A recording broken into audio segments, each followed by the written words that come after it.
Hello students, welcome to all in परिष्कार online classes. आज हम साइंस का चैप्टर सेकंड करेंगे। आपकी टेक्स्ट बुक में सेकंड लेसन है, चैप्टर सेकंड है नेम ह्यूमन सिस्टम। ये लेसन आपका बोर्ड क्लास के अंदर सबसे ज़्यादा मार्क्स वाला लेसन है। ये आपका 7 मार्क्स का रहेगा, यानी कि इसके अंदर से एक आपका ऐसे टाइप क्वेश्चन रहेगा और एक शॉर्ट या वेरी शॉर्ट रहेगा। इसलिए ये लेसन सबसे ज़्यादा इम्पोर्टेंट है, क्योंकि इस लेसन में एक तो आपको डायग्राम मिलने वाला है पक्का, और सेकंड क्या है कि इसके अंदर आपको वेरी शॉर्ट में कोई एंजाइम या इस तरह का कोई नाम पूछा जा सकता है। जैसे जैसे इस लेसन में हम आगे बढ़ेंगे तो आपको पता लगता जाएगा कि इसमें किस टाइप के क्वेश्चन जो हैं आ सकते हैं। तो स्टूडेंट्स, ह्यूमन सिस्टम को पढ़ने से पहले जैसा कि आप सभी को पता है, इस प्लेनेट के ऊपर यानी कि हमारी अर्थ के ऊपर अगर सबसे ज़्यादा कोई कॉम्प्लेक्स सिस्टम वाला लिविंग बीइंग है या ऑर्गेनिज्म है तो वो ह्यूमन है। अब ये कॉम्प्लेक्स स्ट्रक्चर में यहाँ पर वर्ड क्यों यूज़ कर रहा हूँ, क्योंकि हमारा सिस्टम ऐसा है, हमारे ऑर्गन सिस्टम ऐसे हैं जिसकी वजह से ह्यूमन को सबसे ज़्यादा कॉम्प्लेक्स स्ट्रक्चर वाला सिस्टम माना जाता है। तो इस लेसन के अंदर हम ह्यूमन के उन्हीं सिस्टम्स को स्टडी करेंगे जिसकी वजह से ह्यूमन को सबसे complex structure of the earth माना जाता है। तो सबसे पहले जब हम स्टार्ट करते हैं तो हम स्टार्ट करते हैं सेल से। सेल, जैसा कि आप देख रहे हैं, सेल की डेफिनेशन है the basic structural and functional unit of an organism. Book के अंदर यहाँ पर ह्यूमन बीइंग दिया हुआ है ऑर्गेनिज्म की जगह, लेकिन अगर आपके बोर्ड एग्जाम में ये क्वेश्चन आता है डिफाइन सेल और what is cell, then our answer will be the basic structural and functional unit of an organism और living organism is known as cell. अब यहाँ पर दो वर्ड है, ये डेफिनेशन आपने प्रीवियस क्लासेस में भी पढ़ी है, लेकिन फिर भी बहुत से स्टूडेंट इसको वेल डिफाइन नहीं कर पाते। Basic structural and basic functional unit. अब सेल को ऐसा क्यों कहा जाता है? देखिए, अर्थ के ऊपर कोई भी लाइफ है, जितने भी आप जानते हैं, चाहे अभी कोरोना वायरस चल रहा है, बहुत छोटा वायरस है, उसकी लाइफ या किसी 200 फीट लॉन्ग ट्री की लाइफ, सभी की लाइफ एक सिंगल सेल से स्टार्ट होती है, चाहे कितना ही बड़ा ऑर्गेनिज्म हो। फॉर एग्जाम्पल, अगर हम एलिफेंट का या ब्लू व्हेल का एग्जाम्पल लेते हैं तो उनकी लाइफ भी एक सेल से स्टार्ट होती है, उसके बाद वो स्ट्रक्चर दिखाई देती है जो आज हमें दिख रही है, यानी वो एक सेल का ही फर्दर डिवीजन और डिफरेंशिएशन है, उसके बाद वो स्ट्रक्चर जो आज हम देख रहे हैं वो दिखाई देती है। इसी तरह से हम भी हैं, ह्यूमन भी है, हमारी सेल लाइफ भी एक सेल से स्टार्ट हुई है जिसको हम जाइगोट बोलते हैं। जाइगोट में फर्दर डिफरेंशिएशन हुए, डिवाइडेशन हुए, उसके बाद ये जो स्ट्रक्चर हम ह्यूमन की देख रहे हैं ये दिखाई देती है। यानी कि एक चींटी से लेकर और एक बहुत बड़ी ब्लू व्हेल तक सभी की लाइफ एक सिंगल सेल से स्टार्ट हुई है। उस सेल के अंदर डिफरेंशिएशन हुए, डिवाइडेशन हुए, उसके बाद पूरा का पूरा ऑर्गेनिज्म बनता है। इसलिए इसको basic structural and functional unit of an organism कहते हैं। स्ट्रक्चरल यूनिट तो इसलिए क्योंकि एक सेल से ही सारे बने हैं। अगर किसी की बॉडी में से सारी सेल्स रिमूव कर दी जाए तो वो स्ट्रक्चर ही दिखाई नहीं देगी, क्योंकि वो सेल, वो ऑर्गेनिज्म भी पूरी तरह से वैनिश हो जाएगा, साफ हो जाएगा। That's why it is called the basic structure. Now we are on functional. अब हम जो भी काम कर रहे हैं, जैसे मैं अभी बोल रहा हूँ, आप लोग वीडियो देख रहे हैं या सुन रहे हैं, चल रहे हैं, खा रहे हैं, देख रहे हैं, सुन रहे हैं, रेस्पिरेशन कर रहे हैं, डाइजेशन चल रहा है ऑटोमेटिक, ये सारी की सारी एक्टिविटीज बिकॉज ऑफ सेल है, क्योंकि सेल से ही फर्दर यूनिट्स बनी हैं जिसकी वजह से हम ये सब फंक्शन कर पाते हैं। That's why the cell is called basic functional unit. Hope you all understand very well why cell is basic structural and functional unit of any organism. Okay. अब हम सेल से आगे चलते हैं। हमने ये तो कह दिया कि सेल बेसिक फंडामेंटल और स्ट्रक्चरल यूनिट है, लेकिन क्यों है, ऐसा क्या है कि सेल ही आगे सब कुछ बनाती है? तो हम एक सिस्टम का एक स्टडी करते हैं। फर्स्ट ऑफ ऑल, जैसा कि मैंने बताया कि सभी की लाइफ एक सिंगल सेल से स्टार्ट होती है। और सेल क्या है? Basic structural and functional unit of an organism.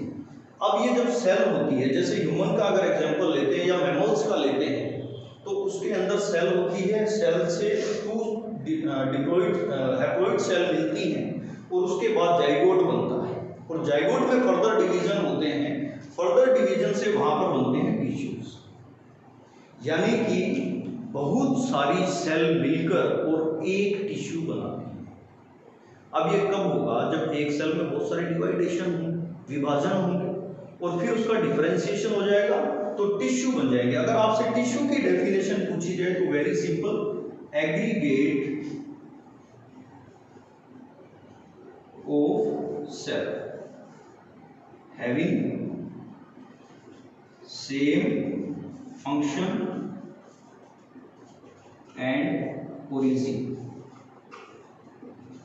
तो टिश्यू की डेफिनेशन है एग्रीगेट ऑफ सेल। एग्रीगेट का मतलब होता है गुच्छा, यानी सेल्स का एक गुच्छा है, यानी कि बहुत सारी सेल्स हैं। हैविंग सेम फंक्शन, जो किसी एक ही फंक्शन को परफॉर्म करती हैं, और ओरिजिन भी सेम होता है, यानी कि उनकी बनावट भी एक तरह की है, यानी कि साइज के अंदर लगभग एक जैसी रहेंगी। ओरिजिन एक जैसा है, यानी कि वो जो रिप्रोड्यूस हुई है उनका जो प्रोडक्शन है वो भी सेम है, और फंक्शन सेम है। फंक्शन, जो भी फंक्शन वो कर रही हैं। अब यहाँ पर टिश्यू का हम एक एग्जांपल ले सकते हैं। प्लांट्स के अंदर फ्लोएम होता है जो फूड को डिस्ट्रीब्यूट करता है प्लांट्स के अंदर। एक जाइलम टिश्यू होता है जो वाटर को डिस्ट्रीब्यूट करता है सभी पार्ट्स के अंदर। तो ये टिश्यू के कुछ एग्जांपल्स हैं। इसके अलावा टिश्यूज के जो एग्जांपल है epithelial cell, connective tissues, connective जो कनेक्ट करते हैं, नर्वस टिश्यूज जिससे हम किसी भी चीज को फील करते हैं, ये सब टिश्यूज के एग्जांपल है। तो सेल से बने टिश्यूज। अब टिश्यूज मिलकर क्या बनाएंगे वो देखते हैं। अलग अलग टाइप के टिश्यूज मिलेंगे। जिस तरह से सेल्स का एग्रीगेट मिलकर टिश्यू बना रहा था, उसी तरह से टिश्यू का एग्रीगेट ऑर्गन बना। ऑर्गन से आप अच्छी तरह से फेमिलियर हैं कि ऑर्गन क्या क्या होता है। जैसे ऑर्गन का एग्जांपल अगर लें, अगर हम बाहर से जो दिख रहा है तो ये नोज भी एक ऑर्गन है, नोस्ट्रिल सिस्टम जो अंदर का है ये भी एक ऑर्गन है। तो ये टिश्यूज मिलकर और ऑर्गन बनाते हैं। इसका एग्जांपल लंग्स दे रखा है। लंग्स आपको पता है रेस्पिरेटरी सिस्टम का हिस्सा है, तो ऑर्गन हो गया लंग्स। अब बहुत सारे ऑर्गन मिलकर क्या बनाएंगे वो आगे देखते हैं। ऑर्गन सभी मिलकर ऑर्गन सिस्टम बनाते हैं। ऑर्गन सिस्टम के अंदर क्या आ जाएगा? जैसे मैं लंग्स का ही अगर एग्जांपल लेकर चलूं, तो लंग्स किसका हिस्सा है? रेस्पिरेटरी सिस्टम का। अब रेस्पिरेटरी सिस्टम का हिस्सा है लंग्स, तो क्या रेस्पिरेटरी सिस्टम में सिर्फ एक ही ऑर्गन है लंग? नहीं, रेस्पिरेटरी सिस्टम में कई टाइप के ऑर्गन हैं। जैसे हम अगर यहाँ से स्टार्ट करें, नोस्ट्रिल्स हो गई, उसके बाद यहाँ पर लेरिंग्स हो गया, फिर ट्रेकिया हो गई, फिर ब्रोंकाई हो गए, उसके बाद लंग्स आते हैं। और ये सभी किसका हिस्सा है? रेस्पिरेटरी सिस्टम का। तो बहुत सारे ऑर्गन मिलकर ऑर्गन सिस्टम बनाते हैं। For example lungs, trachea, bronchi, ये सब मिलकर रेस्पिरेटरी सिस्टम बनाते हैं। तो respiratory system, digestive system, excretory system और सर्कुलेटरी सिस्टम, ये सारे के सारे एग्जांपल हैं ऑर्गन सिस्टम।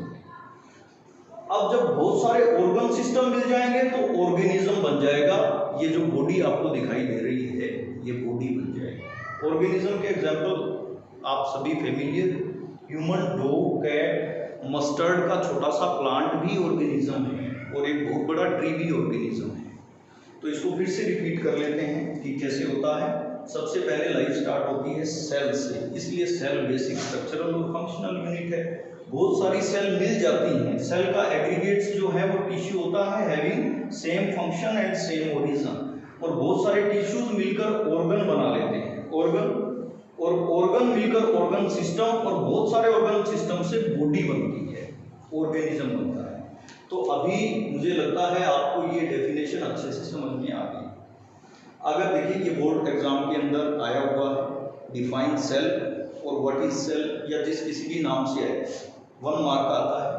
तो इसके अंदर जो ये डेफिनेशन लिखते हैं, अगर उसके साथ हमारा ये फ्लो चार्ट भी हो जाता है तो हमें 1 में से 1 ही मिलेगा, और हम भीड़ से थोड़े अलग हो जाएंगे, क्योंकि भीड़ ये आंसर लिखने वाली है और हम इस आंसर के साथ एक फ्लो चार्ट भी बनाने वाले हैं। Cell, then tissue, then organ system and at last organism और बॉडी। बॉडी किसी की भी हो सकती है, ह्यूमन बॉडी हो सकती है, डॉग बॉडी हो सकती है, काउ बॉडी हो सकती है, कैट बॉडी हो सकती है। आगे देखते हैं।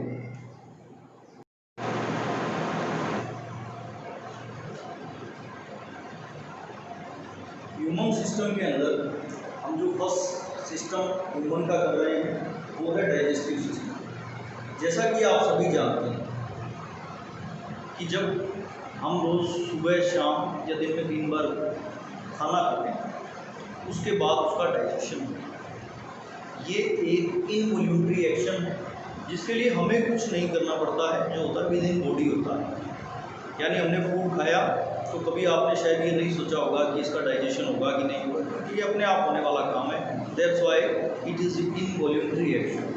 तो डाइजेस्टिव सिस्टम के अंदर जब हम देखते हैं तो ह्यूमन का डाइजेस्टिव सिस्टम काफ़ी कॉम्प्लेक्स है। इसके अंदर 2 चीज़ें इंक्लूड रहेगी डाइजेस्टिव सिस्टम के अंदर। फर्स्ट तो इसमें रहेगा ऑर्गन जो कि डाइजेस्टिव ऑर्गन, और सेकंड इसके अंदर रहेगा ग्लैंड्स।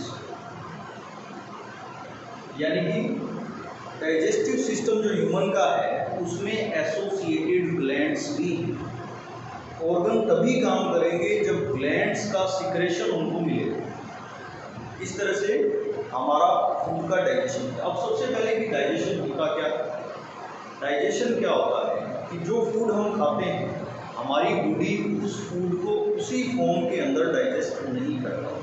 सपोज हमने पल्सेस खाई, दालें खाई, उसमें प्रोटीन है, आप सभी को पता है, लेकिन उस प्रोटीन को उस फॉर्म में हमारी बॉडी एक्सेप्ट नहीं करती जिस फॉर्म में हम उसको इंजेस्ट कर रहे हैं अंदर डाल। इसलिए बॉडी को उसको कॉम्प्लेक्स फॉर्म को सिंपलर फॉर्म में चेंज करना है, और ये जो कॉम्प्लेक्स फॉर्म से सिंपलर फॉर्म में चेंज करना है यही डाइजेशन है।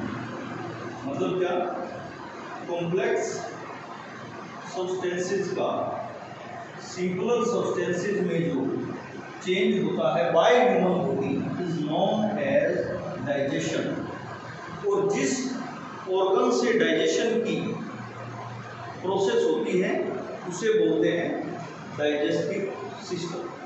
अब डाइजेस्टिव सिस्टम में जैसा कि मैंने आपको पहले बताया, डाइजेस्टिव ऑर्गन रहेंगे और ग्लैंड रहेंगे। अब इसमें देखते हैं कि ऑर्गन कौन कौन से हैं और ग्लैंड्स कौन कौन से हैं। ये डायग्राम आपके सामने के अंदर भी दिया हुआ है। हमारा डाइजेस्टिव सिस्टम माउथ से स्टार्ट होगा और उसके बाद ये ऑइसोफेगस है, इसको फूड पाइप भी बोलते हैं। उसके बाद स्टमक से स्मॉल इंटेस्टाइन, यानी कि यहाँ पर ये जो आपको ब्लू कलर का पार्ट दिखाई दे रहा है यहाँ पर फूड एंटर करता है। उसके बाद लार्ज इंटेस्टाइन, ये जो ब्लैक कलर का आपको बड़ी पाइप दिखाई दे रही है लार्ज इंटेस्टाइन है। लास्ट में रेक्टम में इकट्ठा होता है और वेस्ट का एक्सपल्शन होता है एनस से। यानी कि हमारा डाइजेस्टिव सिस्टम माउथ से स्टार्ट होकर रेक्टम या एनस पर खत्म होता है, और माउथ से लेकर और एनस तक की जो ये पूरी पाइप है इसको बोलते हैं एलिमेंट्री कैनाल।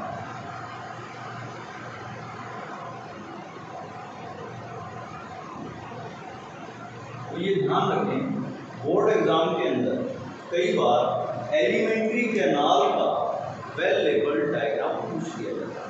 तो बच्चे क्या है, डाइजेस्टिव सिस्टम को लर्न करके जाते हैं, लेकिन पता नहीं होता कि एलिमेंट्री कैनाल क्या होता है। तो डाइजेस्टिव सिस्टम के अंदर अगर ग्लैंड्स को छोड़ दें तो पीछे का जो सारा हिस्सा बच जाएगा वो एलिमेंट्री कैनाल।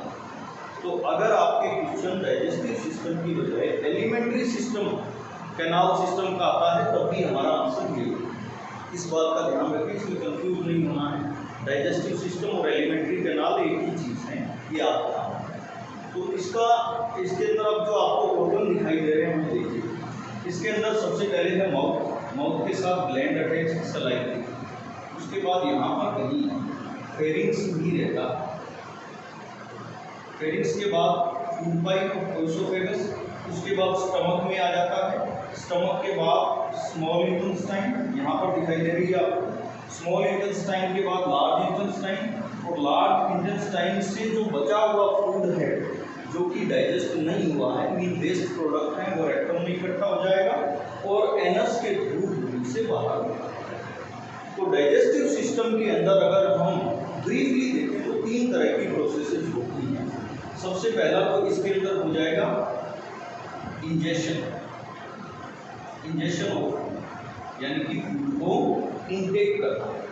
उसके बाद सेकंड नंबर हो जाएगा एसिमिलेशन ऑफ फूड। एसिमिलेशन एक ये सिनोनिम है एक तरह से एब्जॉर्प्शन का, यानी एब्जॉर्ब करना, एसिमिलेशन करना एक ही बात। नंबर थर्ड है एक्सपल्शन। एक्सपल्शन यानी बाहर निकालना, एक्सपल्शन ऑफ वेस्ट को बॉडी से बाहर। ये 3 इसके अंदर मेजर स्टेप्स हैं। सबसे पहले हम फूड इनटेक करेंगे, इंजेशन ऑफ फूड। उसके बाद फूड हमने इंजेस्ट कर लिया, उसमें फर्दर कई टाइप के केमिकल्स मिक्स होंगे और फूड का एसिमिलेशन होगा, यानी अब्जॉर्प्शन होगा, और लास्ट है इसका एक्सपल्शन ऑफ वेस्ट। अब जो भी हमने डाइजेस्ट कर लिया वो बॉडी के काम में आ गए, और जो वेस्ट प्रोडक्ट है उसका एक्सपल्शन यानी बॉडी से बाहर। आप कह सकते हो कि ये जो ऊपर वाले 2 काम हैं ये डाइजेस्टिव सिस्टम के हैं, और लास्ट वाला काम है एक्सक्रीटरी सिस्टम का, जो हम इसी लेसन में आगे बढ़ेंगे। तो हम स्टार्ट करते हैं from very first organ, mouth. Mouth से हम स्टार्ट करते हैं। माउथ हमारा एक ऑर्गन है, आप सभी जानते हैं उसके बारे में अच्छी तरह से, क्योंकि बाहर से दिखता है। तो माउथ के अंदर अगर हम इसकी फिजिकल स्ट्रक्चर देखें तो इसके अंदर टीथ होते हैं, टंग होती है, ठीक है। तो माउथ को बकल केविटी भी बोलते हैं। अगर आपका माउथ से क्वेश्चन आता है और माउथ की जगह बकल केविटी लिखा हुआ हो तब भी हमारा आंसर सेम रहेगा। मेडिकल की लैंग्वेज में माउथ को बकल केविटी बोलते हैं, ठीक है। अब जैसे ही फूड हम खाना शुरू करते हैं, जैसे ही माउथ के अंदर रखा, वैसे ही फूड का डाइजेशन स्टार्ट। इवन जब हम माउथ में नहीं रखते हैं, यानी before eating actual digestion is start. अब ऐसा कैसे हो सकता है कि माउथ में फूड रखा ही नहीं और डाइजेशन पहले ही स्टार्ट हो गया? तो इसका एग्जांपल आप सभी ने देखा भी होगा कि जब कभी हम हमारा फेवरेट फूड देखते हैं हमारी आंखों के सामने, तो माउथ के अंदर सलाइवा प्रोडक्शन शुरू हो जाती है, यानी कि लार आने लगता है। वो लार सलाइवा एक्चुअली क्या है, जो एक्शन है उसका रिएक्शन। एक्शन क्या है कि हमने हमारे फेवरेट फूड को देखा and we are little hungry, और हम थोड़े भूखे भी, और जैसे ही हमने फूड को देखा हमारे माउथ के अंदर सलाइवा प्रोडक्शन शुरू हो गई, यानी कि हमारी बॉडी समझती है कि अब ये फूड हमारी बॉडी के अंदर जाएगा, यानी फूड का इंजेक्शन होगा।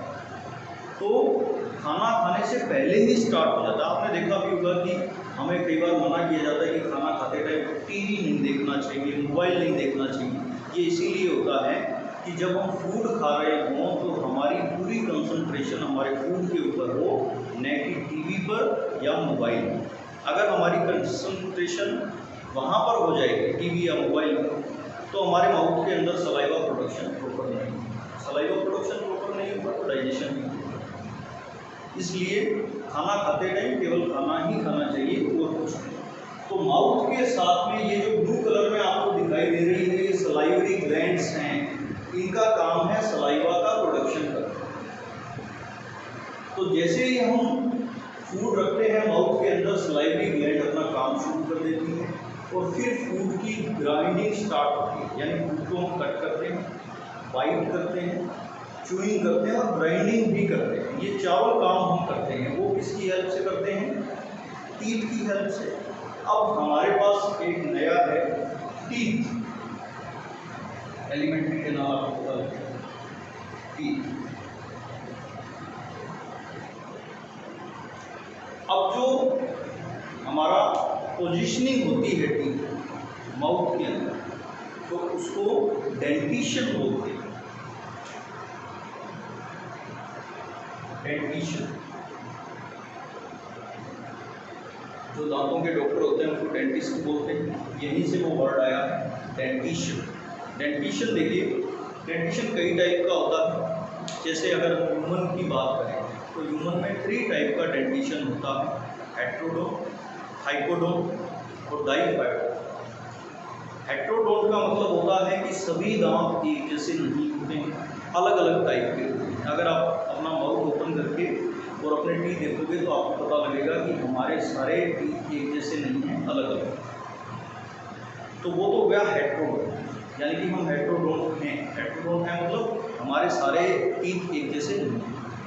दूसरा होता है हाइपोडोन, वो सॉकेट के अंदर एम्बेडेड है, यानी कि उसमें फिट किए हुए हैं। जिस तरह से सॉकेट घरों में होता है उसमें प्लग लगाते हैं, उसी तरह से हमारे टीथ का भी एक सॉकेट है और उसके अंदर टीथ फिट किए हुए हैं। और थर्ड जो हमारा है वो डाइफाइडोन। डाइफाइडोन का मतलब है कि पूरी लाइफ में 2 बार टीथ आते हैं, यानी कि एक तो मिल्क टीथ जिनको बोलते हैं, 6 से 7 महीने की एज में आते हैं, उसके बाद वो गिर जाते हैं, और 6 to 7 ईयर्स की एज जब होती है तो गिरकर वापस आना स्टार्ट हो जाता है, यानी कि 2 टाइप आता है। ठीक है, और इसमें भी 2 टाइप रहेंगे। डाइफाइडोन में मैक्सिमम जो मिल्क टीथ होते हैं वो मैक्सिमम 20 होते हैं, और जो दोबारा टीथ आते हैं वो 30 होते हैं, और 2 टीथ ऐसे होते हैं जिनको विजडम टीथ बोलते हैं, वो आफ्टर 18 एज के आते हैं। आपने घर में भी सुना होगा, कहीं कि आपको प्रॉब्लम होगी घर में किसी के भी, जब ये विजडम टीथ आता है तो यहाँ पर पेन होता है सॉकेट के अंदर। पेन इसलिए होता है क्योंकि वो सबसे लास्ट में आता है और उस टाइम तक हमारी मसल सारी बन चुकी है, तो वो बाहर निकलता है तो थोड़ा पेन होता है, उसको विजडम टीथ बोलते हैं। Generally after the age of 18 ये अपीयर होता है विजडम टीथ। तो ये आपका माउथ है और ये माउथ का डेंटिशन है। तो माउथ के अंदर हमने मेनली जो हमारा ऑर्गन है माउथ, इसमें क्या देखा कि एक तो सलाइवरी ग्लैंड है जो सलाइवा मिक्स करने का काम करेगी, और दूसरा डेंटिशन इसके अंदर होता है। अब जो ह्यूमन का डेंटिशन है उसके अंदर थोड़ा सा हमें देखना है कि हमारे अंदर, मैंने आपको पहले बताया कि हम हेट्रोडोन यानी कि हमारे अंदर सारे टूथ एक जैसे नहीं हैं, अलग अलग टाइप के। अब ये टाइप कौन कौन से हैं? सिंपली इंसीजर, उसके बाद कैनाइन, और उसके बाद है प्रीमोलर, तो जो लास्ट में होते हैं वो है मोलर। अब ये कैसे होते हैं? इंसीजर आगे वाले होते हैं 4, दोनों जाके अंदर ये 8 हो जाएंगे। कैनाइन 2 होते हैं एक जा में, दोनों के अंदर 4 हो जाएंगे। प्रीमोलर फिर से एक जा में 4 होते हैं, 8 हो जाएंगे। और मोलर सबसे ज़्यादा होते हैं, 6 होते हैं 1 जा में, तो 2 जाके अंदर 12 होते हैं। अब अगर आप इनका टोटल करेंगे तो ये आपके टोटल 32 हो जाएंगे। इंसीजर काम करते हैं कटिंग का, काटने का। कैनाइन काम करते हैं कटिंग के साथ पियर्सिंग का, यानी चीरने फाड़ने का काम करते हैं। प्रीमोलर और मोलर दोनों का एक ही काम है, ग्राइंडिंग करते हैं और मास्टिकेशन करते हैं फूड का, यानी कि उसको पीसने का काम करते हैं, लुगदी की फॉर्म में उसको बनाते हैं, ये इनका काम है।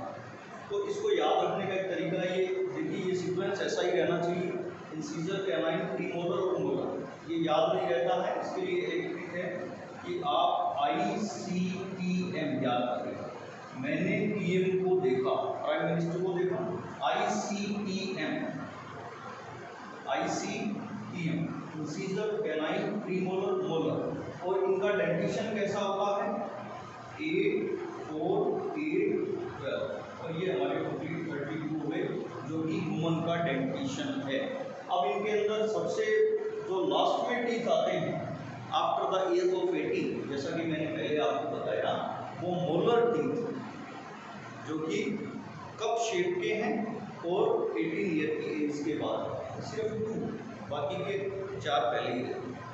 तो ये आपका माउथ हो गया, इसका डेंटिशन हो गया, और सलाइवा हो गया। सलाइवरी ग्लैंड क्या करती है? सलाइवा प्रोडक्शन का काम करती है, और सलाइवा क्या करती है? उस फूड को मिक्स करने का काम करती है, उसको लुगदी नुमा बना देती है, लसलसा बना देती है, जिससे कि उसको स्वेलो करने में हमें कोई प्रॉब्लम नहीं है। तो ये काम हो गया आपके माउथ।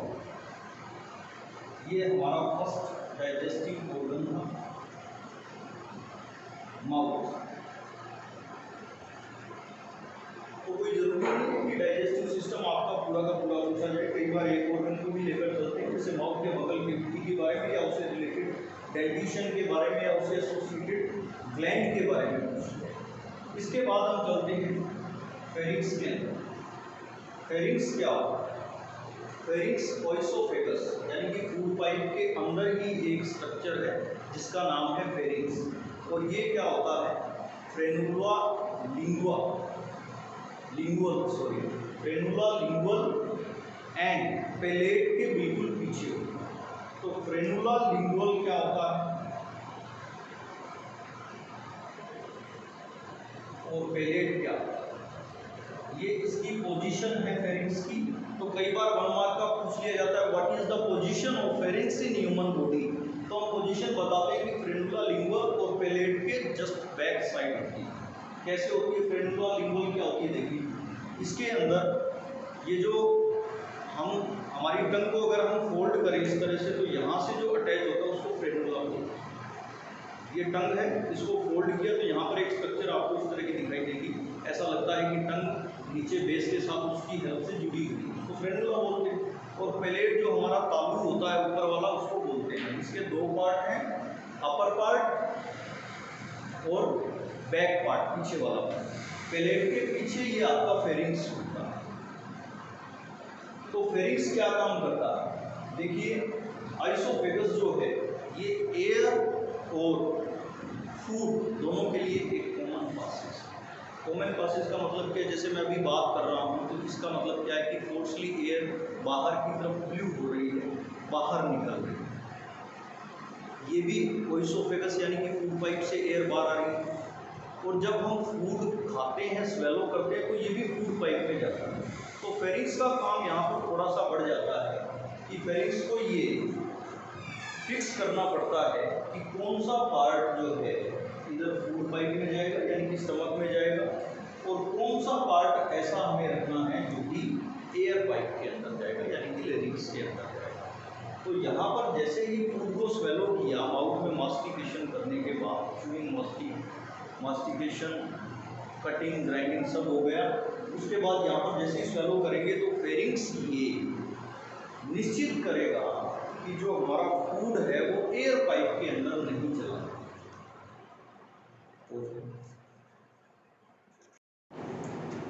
हमें ये फिक्स करना है कि फेरिंक्स ये काम करे कि जो फूड है वो एयर पाइप में नहीं चला जाए। तो इसके लिए देखिए क्या स्ट्रक्चर होती है। यहाँ पर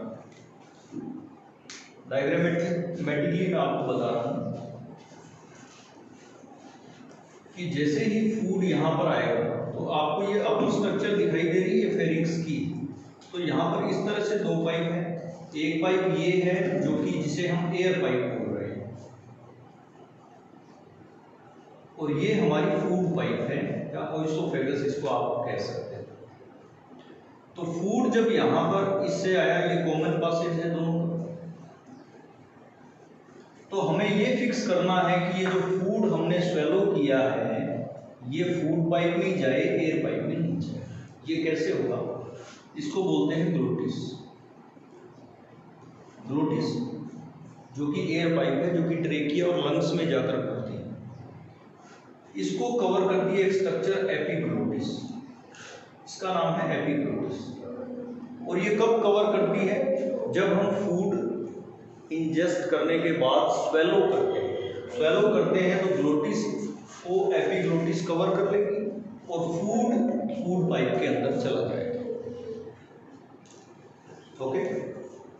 अगर ये कई बार आपने देखा होगा कि जब हम खा रहे हैं तो खाते टाइम अगर हम हंसते हैं या बोलते हैं तो फूड जो है वो एयर पाइप में चला जाता है। बोलने का मतलब क्या है कि एपिग्लोटिस हट जाएगी ग्लोटिस के ऊपर से एयर बाहर निकालने के लिए, और एयर बाहर निकाला और उसी टाइम हमने फूड स्वेलो किया तो फूड का कुछ पार्ट फूड पाइप में चला जाएगा, जिससे हमें चोकिंग सेंसेशन महसूस हो सकती है।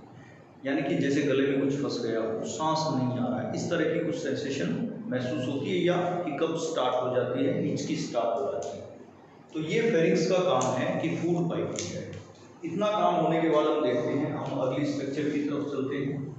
फेरिंक्स आप सभी के समझ में आ गया होगा। फेरिंक्स के बाद जब हम आगे बढ़ते हैं तो ये ओइसोफेगस है। फूड पाइप के अंदर 1 वे मूवमेंट होता है फूड का, आगे की तरफ चलेगा फूड यहाँ पर, आगे चलेगा और आगे चलेगा कैसे? देखिए इसके अंदर दो का रोल होता है। एक तो अर्थ का जो ग्रेविटेशन फोर्स है वो हर चीज को अपनी तरफ खींचता है, और जब हम फूड को स्वेलो कर रहे हैं तो ग्रेविटेशन फोर्स से फूड भी नीचे की तरफ जाएगा। ये तो वन है। नंबर टू इसके अंदर अल्टरनेट कॉन्ट्रैक्शन एंड रिलैक्सेशन की प्रोसेस होती है, जिससे फूड आगे खिसकता है। जैसे एक पाइप के अंदर वाटर भरा हुआ है, आप उसको अगर दबाओगे और छोड़ोगे तो क्या होगा कि पानी आगे की तरफ चलेगा। ये अल्टरनेट कॉन्ट्रैक्शन एंड रिलैक्सेशन है। इसका एक स्पेसिफिक नेम है जिसको पेरिस्टैलिसिस बोलते हैं, यानी अल्टरनेट कॉन्ट्रैक्शन एंड रिलैक्सेशन, ये है पेरिस्टैलिसिस। इससे फूड का मूवमेंट आगे की तरफ ही होता है, वापस बैकवर्ड नहीं होता है, और यहाँ से फूड पहुँच जाता है स्टमक में। तो यहाँ पर एक क्वेश्चन भी रेज होता है कि जो लोग स्पेस में जाते हैं वहाँ तो जीरो ग्रेविटेशन होता है, तो जीरो ग्रेविटेशन की कंडीशन के अंदर फिर फूड आगे कैसे जाएगा? तो वहाँ पर जो फूड लेके जाते हैं वो पेस्ट की फॉर्म में लेकर जाते हैं, और उसको फोर्स, जो ग्रेविटेशन फोर्स नीचे करता है उसकी बजाय हम हैंड से फोर्स लगाते हैं और फूड नीचे चला जाता है, और ये फूड पहुँच जाता है सीधा स्टमक के अंदर। अब हमारा नेक्स्ट जो पार्ट है वो है स्टमक। माउथ हमने कर लिया, सलाइवरी ग्लैंड माउथ से अटैच थी, फेरिंक्स हो गया, ओइसोफेगस हो गया, ये एसोसिएटेड ग्लैंड्स हम बाद में करेंगे। उसके बाद है स्टमक। स्टमक देखिए ये हमारे डाइजेस्टिव सिस्टम का फर्स्ट पार्ट है, जहाँ पर फूड का केमिकल डाइजेशन स्टार्ट होता है। वैसे तो सलाइवा मिक्स होती है तो यहाँ पर भी केमिकल एक तरह से मिक्स हो गया, लेकिन बाद में स्टमक के अंदर एक्चुअल केमिकल डाइजेशन स्टार्ट होता है। स्टमक के तीन पार्ट, पहली बात ये जे शेप होता है, इसका एक एंड ओइसोफेगस में है और दूसरा एंड स्मॉल इंटेस्टाइन में होता है। यहाँ पर आपको लार्ज इंटेस्टाइन दिख रही है, लेकिन लार्ज इंटेस्टाइन नहीं है, ये पीछे से जाकर और स्मॉल इंटेस्टाइन के अंदर खुल रहा है। इसके तीन हिस्से होते हैं, upper part, upper fundus part है, मिडल पार्ट है और लास्ट पाइलोरिक एंड है। स्टमक के अंदर 3 केमिकल मिक्स होंगे, HCl, mucus and the last one is, ये इनको कंबाइन करके गैस्ट्रिक जूस बोलते हैं।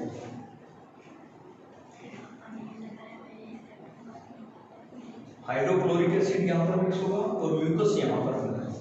अब देखिए इसका मतलब क्या है, स्टमक की इनर वॉल जो होती है उसके अंदर से ही HCl यानी कि हाइड्रोक्लोरिक एसिड सीक्रेट होता है, और ये फूड को एसिडिक मीडियम प्रोवाइड करता है। कई बार हम फूड खा लेते हैं, हो सकता है उसके अंदर कुछ सर्टेन टाइप के बैक्टीरियाज हों या कुछ माइक्रो ऑर्गेनिजम्स हों, तो फूड जैसे ही स्टमक में जाएगा वैसे इसमें हाइड्रोक्लोरिक एसिड मिक्स हो जाएगा। हाइड्रोक्लोरिक एसिड मिक्स होने की वजह से क्या होगा कि बैक्टीरिया एसिडिक मीडियम के अंदर ग्रो नहीं कर सकते, तो उनकी डेथ हो जाएगी। तो एक्चुअली ये फूड को प्यूरिफाई करने के लिए भी आप कह सकते हैं। दूसरा होता है म्यूकस।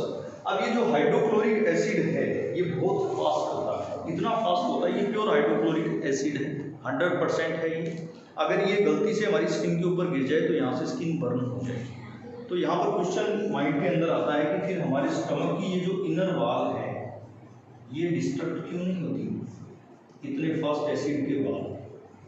ये इसलिए नहीं होती है कि यहाँ पर लगातार म्यूकस भी सीक्रेट होता रहता है, और जितनी तेजी से हाइड्रोक्लोरिक एसिड हमारी स्टमक की इनर वॉल को बर्न करता है उतनी ही फास्टली म्यूकस इसकी इंटरनल लाइनिंग को वापस बनाती रहती है, जिससे हमारे स्टमक के अंदर कोई भी बर्निंग नहीं होती है।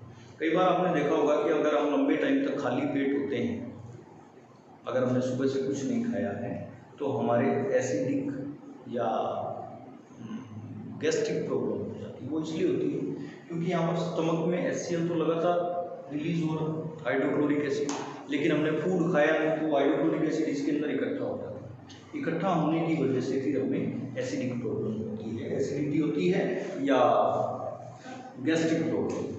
तो स्टमक के अंदर हो गया।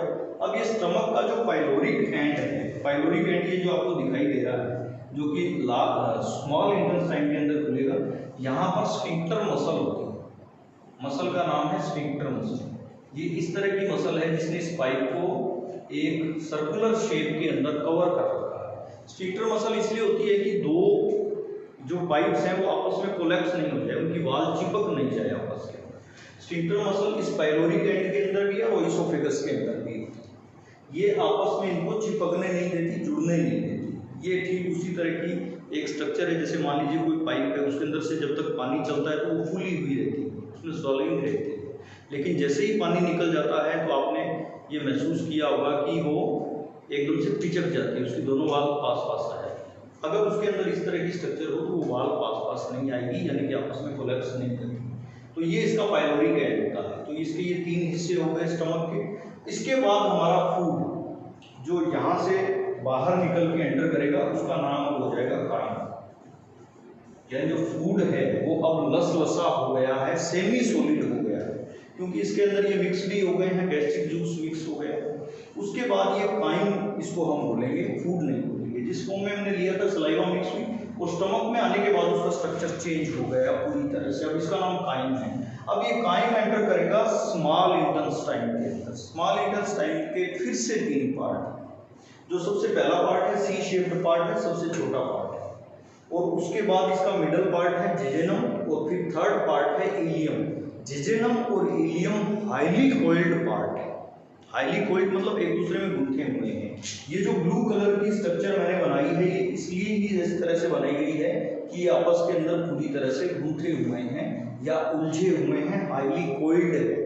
अब जो जेजेनम और इलियम पार्ट है यहाँ पर लगभग सारे फूड का डाइजेशन हो जाता है, लगभग सारे फूड, यानी कि इसके अंदर फैट का डाइजेशन हो जाएगा, प्रोटीन का हो जाएगा, कार्बोहाइड्रेट स्टमक में पहले हो लेता है।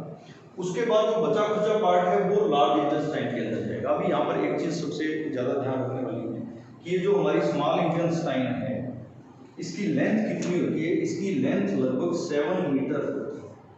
7 मीटर या अगर अप्रोक्सीमेटली लें तो 25 फीट तक होता है, यानी कि 25 फीट लॉन्ग होती है, यानी काफ़ी लंबी स्ट्रक्चर हो गई।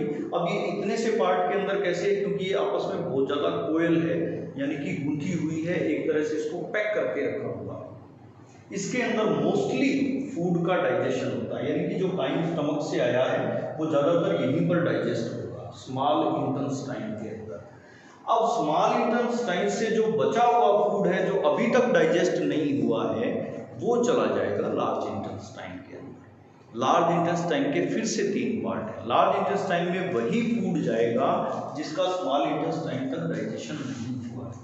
अब स्मॉल इंटेस्टाइन में लगभग डाइजेशन हो गया। मिनरल, साल्ट और विटामिन, ये तीन चीजें हमारे पास यहाँ पर बच जाती हैं। साल्ट, मिनरल, वैसे साल्ट भी एक मिनरल ही है, और विटामिन।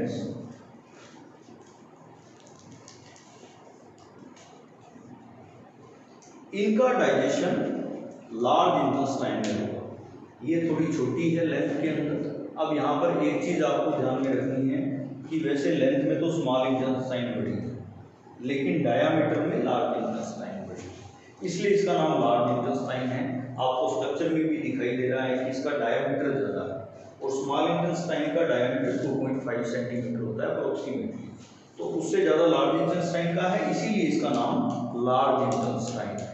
अब जो लार्ज इंटेस्टाइन के अंदर डाइजेशन हो गया है उसके बाद जो बच जाएगा उसको बोलेंगे वेस्ट मटेरियल, वेस्ट प्रोडक्ट। ये वेस्ट प्रोडक्ट यहाँ रेक्टम में इकट्ठा हो जाएगा, और उसके बाद रेक्टम में कुछ टाइम रहने के बाद एनस के थ्रू बॉडी से बाहर निकाल दिया जाएगा। ये आपकी कंप्लीट डाइजेशन की प्रोसेस है।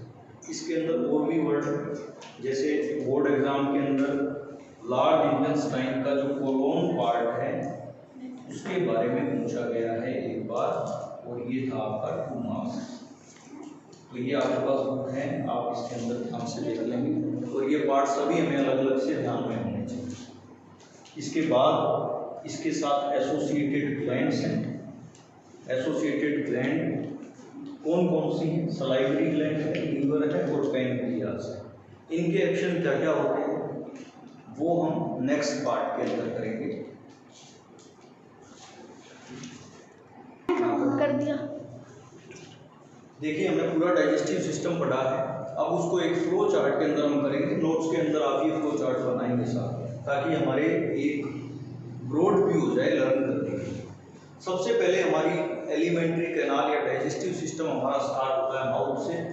माउथ के अंदर सलाइवरी ग्लैंड होती है, जिससे सलाइवा मिक्स होती है, और मास्टिकेशन, कटिंग, बाइटिंग का काम करते हैं हमारे दांत।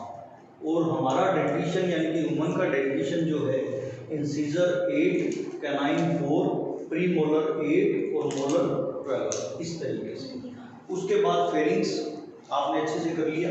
यहाँ पर एपिग्लोटिस ग्लोटिस को कवर करती है, जिससे फूड पाइप या ओइसोफेगस में ही जाता है, आगे पीछे नहीं होता है। उसके बाद आइसोफेगस में फूड जाता है, वहाँ पर पेरिस्टालिसिस का एक्शन होता है, जिससे फूड आगे की तरफ बढ़ता है और स्टमक में पहुंच जाता है। हमारा स्टमक बड़ा पार्ट है, इसकी कैपेसिटी 2 to 3 लीटर है, यानी कि हम एक टाइम के अंदर इसमें 3 लीटर तक का फूड अकोमोडेट कर सकते हैं। स्टमक के 3 पार्ट हैं, अपर फंडस, मिडल कार्डियक और लोअर पाइलोरिक। पाइलोरिक एंड में स्फिंक्टर मसल मिलेगी। उसके बाद इसके अंदर गैस्ट्रिक जूस मिक्स हो जाएगा।